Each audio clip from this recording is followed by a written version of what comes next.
ಪ್ರಿಯ ಸಹೋದರ ಸಹೋದರಿಯರೇ, ಸಾಧಾರಣ ಕಾಲದ 16ನೆಯ ಭಾನುವಾರದ ವಾಚನಗಳು ಉತ್ತಮ ಬೀಜ, ಉಜ್ವಲ ಭರವಸೆ ಎಂಬ ಆಳವಾದ ಸತ್ಯವ ಕುರಿತು ಧ್ಯಾನಿಸಲು ಆಹ್ವಾನಿಸುತ್ತವೆ.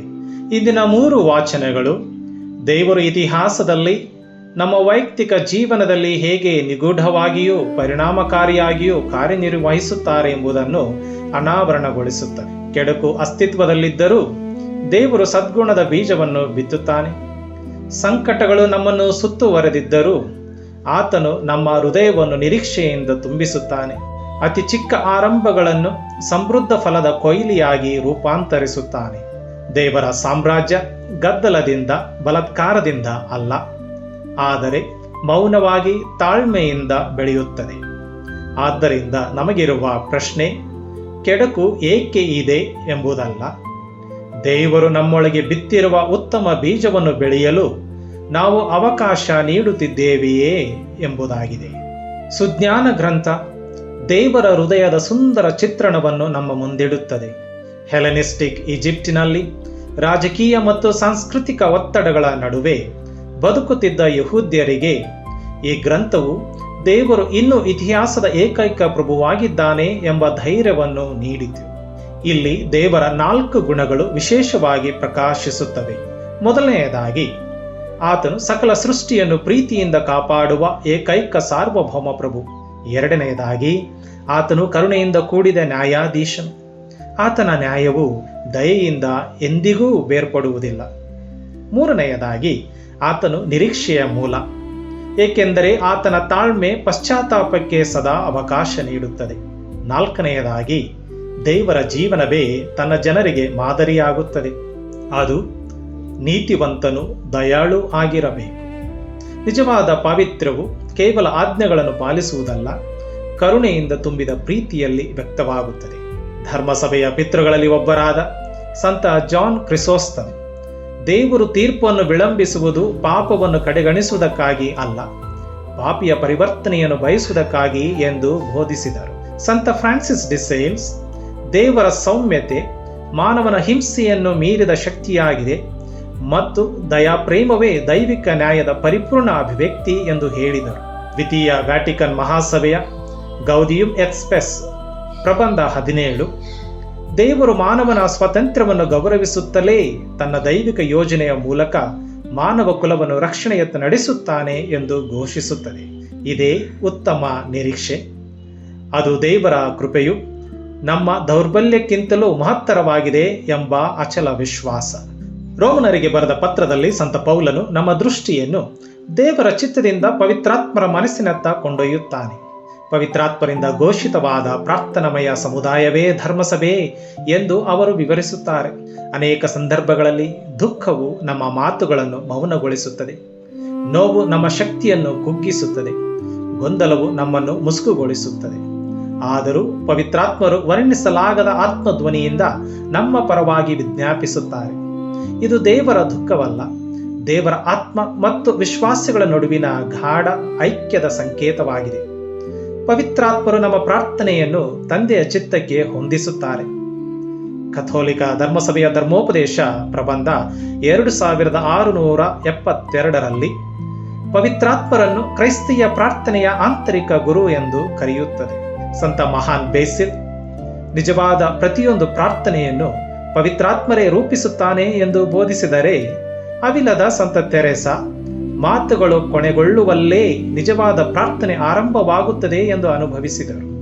ಆದ್ದರಿಂದ ಪವಿತ್ರಾತ್ಮರ ಆತ್ಮಧ್ವನಿ ನಿರೀಕ್ಷೆಯ ಭಾಷೆಯಾಗಿ ನಮ್ಮ ದೌರ್ಬಲ್ಯವನ್ನು ವಿಶ್ವಾಸವಾಗಿ ಪರಿವರ್ತಿಸುತ್ತದೆ. ಮತ್ತಾಯನ ಶುಭ ಸಂದೇಶ ಸ್ವರ್ಗ ಸಾಮ್ರಾಜ್ಯದ ಬೆಳವಣಿಗೆಯನ್ನು ವಿವರಿಸುವ 3 ಸಾಮಿತಿಗಳನ್ನು ನಮ್ಮ ಮುಂದೆ ಇಡುತ್ತದೆ. ಪ್ರಭು ಯೇಸು ಜನಸಮೂಹಕ್ಕೆ ಹೊರಗಡೆ ಸಾಮಿತಿಗಳನ್ನು ಹೇಳಿದರೆ, ಅವರು ಮನೆಯೊಳಗೆ ಶಿಷ್ಯರಿಗೆ ಅದರ ಅರ್ಥವನ್ನು ವಿವರಿಸುತ್ತಾರೆ. ದೇವರ ರಾಜ್ಯದ ರಹಸ್ಯವು ಕೇವಲ ಕೇಳುವವರಿಗೆ ಅಲ್ಲ, ಆಳವಾದ ಶಿಷ್ಯತ್ವಕ್ಕೆ ತಮ್ಮ ಹೃದಯವನ್ನು ತೆರೆಯುವವರಿಗೆ ಮಾತ್ರ ಅನಾವರಣಗೊಳ್ಳುತ್ತದೆ. ಗೋಧಿ ಮತ್ತು ಕಳೆಗಳ ಸಾಮಿತಿ ಇತಿಹಾಸದಲ್ಲಿ ಒಳ್ಳೆಯದು ಮತ್ತು ಕೆಟ್ಟದ್ದು ಒಂದೇ ಹೊಲದಲ್ಲಿ ಬೆಳೆಯುತ್ತದೆ ಎಂಬ ಸತ್ಯವನ್ನು ತೋರಿಸುತ್ತದೆ. ಉತ್ತಮ ಬೀಜವು ದೇವರ ರಾಜ್ಯದ ಮಕ್ಕಳನ್ನು ಸೂಚಿಸಿದರೆ, ಕಳೆಗಳು ದುಷ್ಟನ ಪ್ರಭಾವವನ್ನು ಸೂಚಿಸುತ್ತವೆ. ಸೇವಕರು ತಕ್ಷಣವೇ ಕಳೆಗಳನ್ನು ಕಿತ್ತು ಹಾಕಲು ಬಯಸುತ್ತಾರೆ, ಆದರೆ ಯಜಮಾನನು ಗೋಧಿಗೂ ಹಾನಿಯಾಗದಂತೆ ತಾಳ್ಮೆಯಿಂದ ಕಾಯಲು ಹೇಳುತ್ತಾನೆ. ಸಂತ ಅಗಸ್ಟಿನ್ ಈ ಸಾಮಿತಿಯನ್ನು ಧರ್ಮಸಭೆಯ ಐತಿಹಾಸಿಕ ಯಾತ್ರೆಯ ರೂಪಕವೆಂದು ವಿವರಿಸುತ್ತಾರೆ. ದೇವರು ನೀಡುವ ಅಂತಿಮ ನ್ಯಾಯದವರೆಗೆ ಧರ್ಮಿಷ್ಠರು ಮತ್ತು ಪಾಪಿಗಳು ಇಬ್ಬರೂ ಬದುಕುತ್ತಾರೆ. ಹೀಗಾಗಿ ಸಾಮ್ಯತಿ ಇತರರಿಗೆ ತ್ವರಿತವಾಗಿ ತೀರ್ಪು ನೀಡುವುದಕ್ಕಿಂತ ದೇವರ ನ್ಯಾಯಪರತೆಯ ಮೇಲೆ ವಿಶ್ವಾಸವಿಡಲು ನಮಗೆ ಕಲಿಸುತ್ತದೆ. ಸಾಸಿವೆ ಬೀಜ ಮತ್ತು ಹುಳಿ ದೇವರ ರಾಜ್ಯದ ಮತ್ತೊಂದು ಆಯಾಮವನ್ನು ತೋರಿಸುತ್ತವೆ. ಅತಿ ಚಿಕ್ಕ ಬೀಜವು ದೊಡ್ಡ ಮರವಾಗಿ ಬೆಳೆಯುತ್ತದೆ, ಪಕ್ಷಿಗಳಿಗೆ ಆಶ್ರಯವಾಗುತ್ತದೆ. ಅಲ್ಪ ಪ್ರಮಾಣದ ಹುಳಿ ಇಡೀ ಹಿಟ್ಟನ್ನು ಒಳಗಿನಿಂದಲೇ ರೂಪಾಂತರಿಸುತ್ತದೆ. ದೇವರ ರಾಜ್ಯವು ಪ್ರದರ್ಶನಗಳಿಂದಲ್ಲ, ಮರೆಮಾಚಿದ ನಿಷ್ಠೆಯಿಂದ ಬೆಳೆಯುತ್ತದೆ. ಕೋಲ್ಕತ್ತಾದ ಸಂತ ತೆರೆಸಾ ಸಾವಿರಾರು ಸಣ್ಣ ಪ್ರೀತಿಯ ಕಾರ್ಯಗಳ ಮೂಲಕ ಈ ಸತ್ಯವನ್ನು ಜೀವಂತಗೊಳಿಸಿದರು. ಒಬ್ಬ ವ್ಯಕ್ತಿಯ ನಿಷ್ಠೆ, ಒಂದು ಕುಟುಂಬದ ಪ್ರತಿದಿನದ ಪ್ರಾರ್ಥನೆ, ಒಂದು ಕ್ಷಮೆಯ ಕಾರ್ಯ ಅಥವಾ ಒಂದು ಪ್ರೋತ್ಸಾಹದ ಮಾತು ಸಹ ಇಡೀ ಸಮಾಜವನ್ನು ಬದಲಾಯಿಸುವ ಶಕ್ತಿಯನ್ನು ಹೊಂದಿದೆ. ಪ್ರಿಯರೇ, ಈ ಸಾಮಿತಿಗಳು ಇಂದಿನ ಡಿಜಿಟಲ್ ಯುಗದಲ್ಲಿಯೂ ಅತ್ಯಂತ ಪ್ರಸ್ತುತವಾಗಿವೆ. ಪ್ರತಿದಿನವೂ ನಾವು ನಮ್ಮ ಮಾತುಗಳ ಮೂಲಕ, ನಮ್ಮ ನಿರ್ಧಾರಗಳ ಮೂಲಕ, ನಮ್ಮ ಸಂಬಂಧಗಳ ಮೂಲಕ ಮತ್ತು ಸಾಮಾಜಿಕ ಮಾಧ್ಯಮಗಳ ಮೂಲಕ ಬೀಜಗಳನ್ನು ಬಿತ್ತುತ್ತಿದ್ದೇವೆ. ಕೆಲವು ಬೀಜಗಳು ಸತ್ಯ, ಕರುಣೆ, ನಂಬಿಕೆ ಮತ್ತು ನಿರೀಕ್ಷೆಯನ್ನು ಬೆಳೆಸಿದರೆ, ಇನ್ನು ಕೆಲವು ವಿಭಜನೆ, ದ್ವೇಷ, ನಿರಾಸೆ ಮತ್ತು ಉದಾಸೀನತೆಯನ್ನು ಹರಡುತ್ತವೆ. ಆದ್ದರಿಂದ ನಾವು ಪ್ರತಿಯೊಬ್ಬರೂ ನಮ್ಮನ್ನು ನಾವು ಕೇಳಿಕೊಳ್ಳಬೇಕು. ನಾನು ಯಾವ ಬೀಜವನ್ನು ಬಿತ್ತುತ್ತಿದ್ದೇನೆ? ಕ್ರಿಸ್ತನು ತನ್ನ ರಾಜ್ಯದ ಉತ್ತಮ ಬೀಜವಾಗಲು, ಸಾಸಿವೆ ಮರದಂತೆ ಇತರರಿಗೆ ಆಶ್ರಯವಾಗಲು ಮತ್ತು ಹುಳಿಯಂತೆ ಸಮಾಜವನ್ನು ಒಳಗಿನಿಂದಲೇ ಪರಿವರ್ತಿಸಲು ನಮ್ಮನ್ನು ಕರೆಯುತ್ತಾನೆ. ದೇವರ ರಾಜ್ಯವು ಗದ್ದಲದಿಂದಲ್ಲ, ಪ್ರೀತಿಯ ಸೇವೆಯಿಂದ, ದೃಢವಾದ ನಂಬಿಕೆಯಿಂದ, ನಿರಂತರ ಪ್ರಾರ್ಥನೆಯಿಂದ ಮತ್ತು ಪವಿತ್ರಾತ್ಮರಿಗೆ ತೆರೆದ ಹೃದಯಗಳಿಂದ ಬೆಳೆಯುತ್ತದೆ. ಕೊಯ್ಲು ದೇವರದು, ಆದರೆ ಬಿತ್ತನೆಯ ಹೊಣೆಗಾರಿಕೆ ನಮ್ಮದು.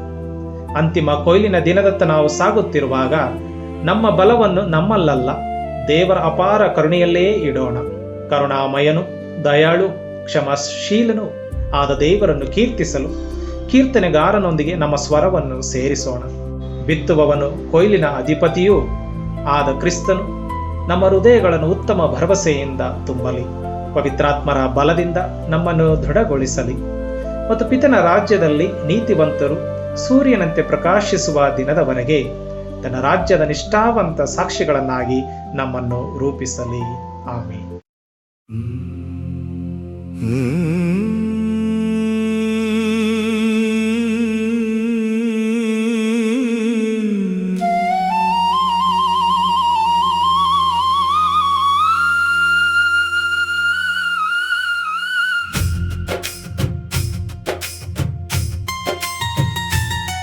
ಪ್ರಭು ನೀನು ದಯಾವಂತನು, ಕ್ಷಮಾಶೀಲನು. ಪ್ರಭು ನೀನು ದಯಾವಂತನು, ಕ್ಷಮಾಶೀಲನು. ಪ್ರಭು ನೀನು ದಯಾವಂತನು, ಕ್ಷಮಾಶೀಲನು. ಪ್ರಭು ನೀನು ದಯಾವಂತನು, ಕ್ಷಮಾಶೀಲನು. ಹೇ ಸರ್ವೇಶ್ವರ, ನೀ ಅನ್ನೊಡೆಯ ದಯಾಕರನು. ನಿನಗೆ ಮೊರೆ ಇಡುವವರೆಲ್ಲರಿಗೆ ಪ್ರೀತಿ ಪೂರ್ಣನು. ಒಲುಮೆಯ ತಂದೆಯೇ, ಕಿವಿಗೊಡು ನನ್ನ ಪ್ರಾರ್ಥನೆಗೆ, ಆಲಿಸು ಪ್ರಭು ಕರುಣೆಯಿಂದ ನನ್ನ ಮೊರೆಯ. ಕೃಪೆ ತೋರು ಎನಗೆ ಯಾತನೆಯ ವೇಳೆಯಲ್ಲಿ, ನಡೆಸು ನಮ್ಮನ್ನು ಸತತ ನಿರೀಕ್ಷೆಯ ದಾರಿಯಲ್ಲಿ. ಪ್ರಭು ನೀನು ದಯಾವಂತನು, ಕ್ಷಮಾಶೀಲನು. ಪ್ರಭು ನೀನು ದಯಾವಂತನು, ಕ್ಷಮಾಶೀಲನು. ಪ್ರಭು ನೀನು ದಯಾವಂತನು, ಕ್ಷಮಾಶೀಲನು. ಪ್ರಭು ನೀನು ದಯಾವಂತನು, ಕ್ಷಮಾಶೀಲನು. ಹೇ ಪ್ರಭು, ನೀನು ಉಂಟು ಮಾಡಿದ ಸಕಲ ರಾಷ್ಟ್ರಗಳು ಅಡ್ಡ ಬೀಳುವವು ನಿನ್ನ ಪವಿತ್ರ ನಾಮಕ್ಕೆ, ನಿನ್ನ ಸ್ತುತಿಸಲು. ಘೋಷಿಸುವರು ಎಲ್ಲ ಜನರು ನಿನ್ನ ಮಹಿಮೆಯನ್ನು, ಏಕೆಂದರೆ ಮಾಡಿರುವೆ ಅದ್ಭುತ ಮಹತ್ ಕಾರ್ಯಗಳನ್ನು. ನೀನೊಬ್ಬನೇ ದೇವರು, ನಿತ್ಯ ಜೀವಿ, ಪರಮವಾನನು, ಯುಗ ಯುಗಾಂತರಗಳ ರಾಜಾಧಿರಾಜನು. ಪ್ರಭು ನೀನು ದಯಾವಂತನು, ಕ್ಷಮಾಶೀಲನು. ಪ್ರಭು ನೀನು ದಯಾವಂತನು, ಕ್ಷಮಾಶೀಲನು.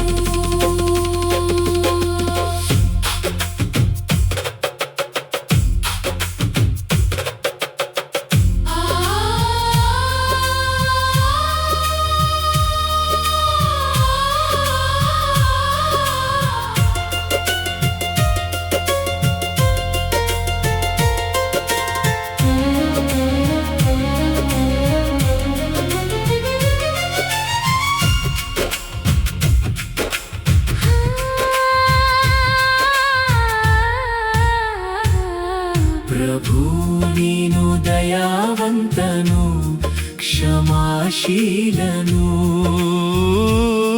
ಪ್ರಭು ನೀನು ದಯಾವಂತನು, ಕ್ಷಮಾಶೀಲನು.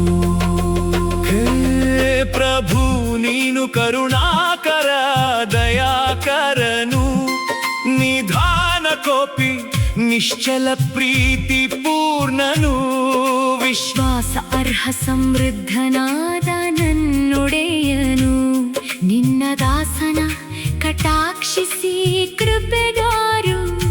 ಶಕ್ತಿ ನೀಡುತ್ತಾ ರಕ್ಷಿಸು ಈ ದಾಸಿಯ ಮಗನನ್ನು, ನಡೆಸು ಎನ್ನನು ನಿರೀಕ್ಷೆಯ ಹಾದಿಯಲ್ಲಿ ಎಂದೆಂದಿಗೂ.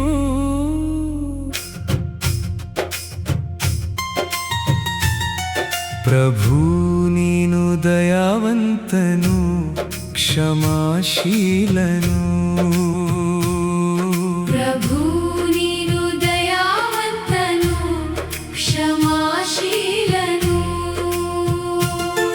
ಪ್ರಭು ನೀನು ದಯಾವಂತನು, ಕ್ಷಮಾಶೀಲನು.